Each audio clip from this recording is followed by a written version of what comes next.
তোমরা তো সবাই জানো দিশার বার্থডে ছিল আর সেদিনকে ভাইকে আনতে যাওয়ার ছিল, তাই সকাল সকাল ভাইকে আনতে চলে এসেছে। দেন বাড়িতে সমস্ত কাজ করে গবলুকে ভোগ লাগে। তাড়াহুড়োর মধ্যে দিশা কোনো রকমের একটু গবলুর প্রসাদ মুখে ঠেকিয়ে একদম আমরা বেরিয়ে গিয়েছিলাম দিশা অ্যাক্টিং ক্লাস যাওয়ার উদ্দেশ্যে। যেহেতু বার্থডে ছিল তাই কেক নিয়ে একদম চলে এসেছি। ক্লাসে আসতাম না কারণ দিশার এক্সাম, সেই জন্যই আরও ক্লাসে আসা। তারপরে এখানে আমাকে এখন 2 ঘন্টা ওয়েট করতে হবে। তারপরে ফুল আনতে গিয়েছিলাম, দেন চলে এসেছিলাম জুডিওতে। দিশার ছুটি হয়েছে, দিশাকে আজকে একটু স্পেশাল শপিং করাতে হলো। এবারে আমরা চলে এসেছি কেকের দোকানে। এটা সোনা দিয়ে কেক ছিল, যার জন্য এতটা প্রাইস ছিল।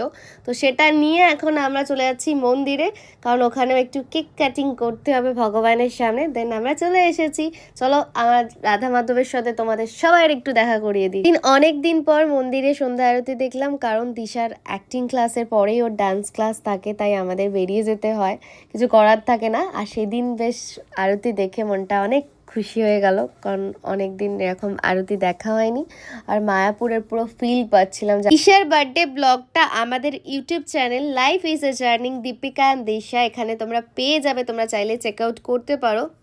দিশাকে এত এত উইশ করার জন্য অনেক অনেক থ্যাংক ইউ। চলো দেখা হচ্ছে আমার অন্য কোনো ভিডিওতে। টাটা।